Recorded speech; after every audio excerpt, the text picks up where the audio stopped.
నమస్తే, good morning. ఈరోజు వార్తల్లోని ముఖ్య అంశాలు ఏంది అంటే మెట్రో ఫేజ్ 2 నిధుల గురించి ముఖ్యమంత్రి గారికి కిషన్ రెడ్డి గారికి ఆరోపణలు జరుగుతున్నాయి ఇద్దరికి.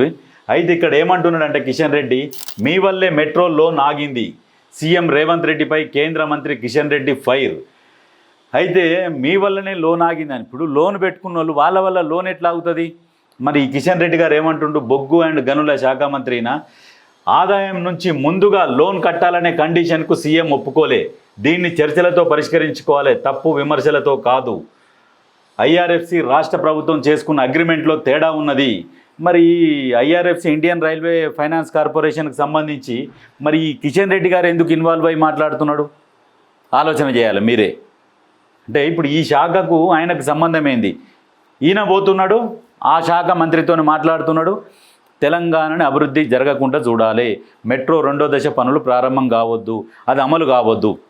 అమలు కాకుంటే ఏంటంటే ఇప్పుడున్న ప్రభుత్వం పని చేస్తలేదు అని చెప్పేసి ఆరోపణలు చేసి ఎలక్షన్లల్లో కాంగ్రెస్ పార్టీ ఏం పని చేయలేదని చెప్పుకుంటా ప్రచారం చేసుకుంటూ పోవాలి. ఈ కాన్సెప్ట్తో వీళ్ళు పనిచేస్తున్నారు. ఇక్కడ క్లియర్గా అర్థమవుతుంది. ఆ శాఖకు సంబంధించి ఈయన మాట్లాడుతున్నాడు, ఫైనాన్స్ చేయవద్దని నేను ఏ మంత్రికి చెప్పానో బయట పెట్టాలని డిమాండ్. ఎవరు చెప్తారు? అంతా మీ వాళ్ళేనా?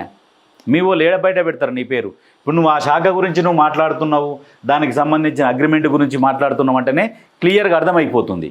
ఇక్కడ ముఖ్యమంత్రి రేవంత్ రెడ్డి గారు ఏమంటుడు, మేం బిచ్చం అడగట్లే, మెట్రోకు మంజూరైన లోన్ ఇమ్మంటున్నాం. మంజూరైన లోన్ ఆపుతున్నారు, అమలు అయిన లోనును కూడా ఆపుతున్నారంటే అంటే ఎంత దరిద్రానికి దిగజారిర్రంటే, రాజకీయాన్ని పక్కకు పెట్టి అభివృద్ధి కోసం పనిచేయాలి. కిషన్ అన్న, మీరు కనుక పని చేయకుండా మీరు నాకు తెలిసి నెక్స్ట్ ఎమ్మెల్యేగా పోటీ చేద్దామని మీ ఆలోచన ఉండొచ్చు, కానీ అంబర్పేటలో మాత్రం మీరుగా మళ్ళీ గెలవడం అనేది అసాధ్యం, అసంభవము. అది ఇక జరగదు. ఎందుకంటే మీరు చేస్తున్న పనులు ప్రతి ఒక్కరు గుర్తుపెట్టుకుంటున్నారు. మీరు రాష్ట్ర రాజకీయాలలో బీజేపీ కార్యకర్తలని అడిగితే చెప్తారు, రాష్ట్రంలో ఏ మూలలో ఉన్నా కిషన్ రెడ్డి ఎట్లా ఉంటే పార్టీ బాగుండదా అని అడిగితే కూడా ప్రతి ఒక్కరు చెప్తారు. వేరే పార్టీ వాళ్ళు కూడా అవసరం లేదు, బీజేపీ వాళ్ళే చెప్తారు. మళ్ళీ దాంతోపాటు ఇప్పుడు నువ్వు తెలంగాణకు అన్యాయం చేస్తున్నావు. తెలంగాణకు నిధులు తీసుకురావాల్సింది పోయి వచ్చే అభివృద్ధి పనులకు కూడా అడ్డుపడుతున్నామంటే నిజంగా ఇక అది మీ విజ్ఞతకే వదిలేయాలి. కేంద్ర మంత్రి అశ్విని వైష్ణవ్తో భేటీకి రెడీ, కిషన్ రెడ్డి టైం ఇప్పించాలి. కేంద్ర మంత్రి అశ్విని వైష్ణవ్తో భేటీకి మేము రెడీ, కిషన్ రెడ్డి టైం ఇప్పిస్తే మేము కూర్చొని మాట్లాడతాము. మరి టైం ఇప్పిస్తాడా మరి కిషన్ రెడ్డి అని చెప్పేసి రేవంత్ రెడ్డి గారు మాట్లాడుతున్నారు. 50-50 నిష్పత్తిలో మెట్రోను కేంద్రం చేపట్టాలి, సీఎం రేవంత్ రెడ్డి బహిరంగ లేఖ. కేంద్రం ముందుకు రాకుంటే సొంత నిధులతో చేపడతామని వెల్లడి. ఇక మరి మీరు ఈ రకంగా ఇబ్బంది పెడితే 50-50 నిష్పత్తితోని మరి ముందుకు రావాలని అడుగుతున్నాడు.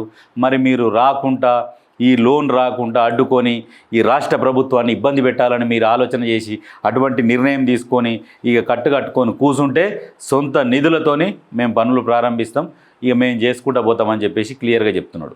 ఇంతకంటే ఇంకేం చెప్తారు?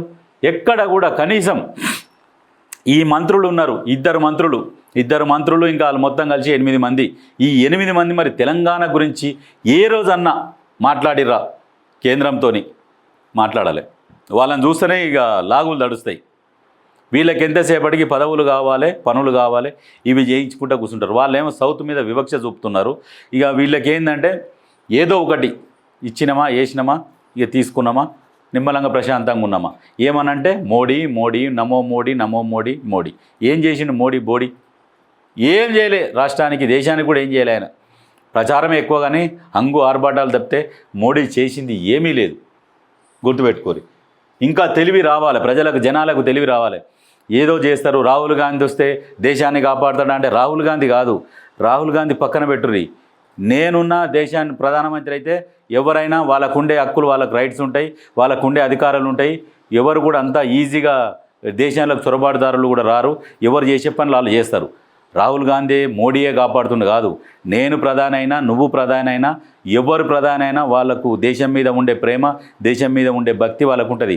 ఇప్పుడు నా ఇంటికి నేను ఎంతనో ఎవరింటికి వాళ్ళు అంతే. మీ ఇంటికి దొంగోడు వస్తాను, నువ్వు చేతులు కట్టుకొని ఊకుంటావా? ఎంత చేతగానో ఇంటికైనా ఎవడు వస్తున్నా అంటే వాడు ఒప్పుకోడు. అది బాధ్యత. రాహుల్ గాంధీ ప్రధానమంత్రి అయితే ఆయనకు బాధ్యత కంపల్సరీ. ప్రజలు ఒప్పుకుంటారా? ప్రతిపక్షాలు ఏం చేస్తుంటాయి?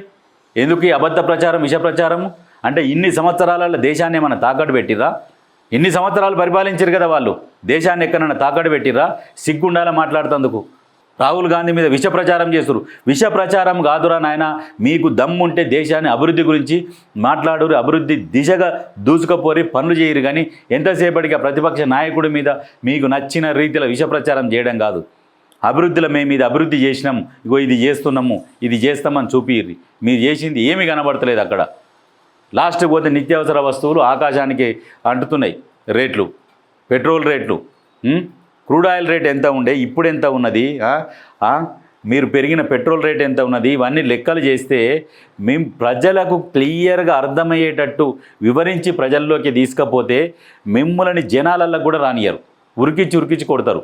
మన్మోహన్ సింగ్ ఉన్నప్పుడు ఎంత ఉండే క్రూడ్ ఆయిల్, ఇప్పుడు ఎంత ఉన్నది, అప్పుడు పెట్రోల్ రేట్ ఎంత ఉన్నది, ఇప్పుడు ఎంత ఉంది, ఇవన్నీ లెక్కలు చేస్తే ఏమన్నా ఎంత తేడా ఉన్నది.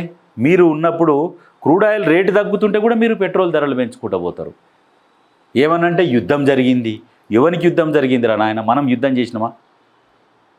వాడెవడో యుద్ధం చేస్తున్నాడు, మనమేమో ఆయిల్ రష్యా నుంచి తెచ్చుకుంటున్నాము. వంకనేమో యుద్ధమేమో ఇక్కడ చూపిస్తాము, ఆయిల్ ఏమో ఇక్కడ నుంచి తెస్తాం. ఇది కలిపి పెంచాలి, ఉన్నదాన్ని దోసుకుపోవాలి. ఇదే జరుగుతున్న తప్పితే మీరు దేశానికి ఒరగబెట్టింది ఏమీ లేదు.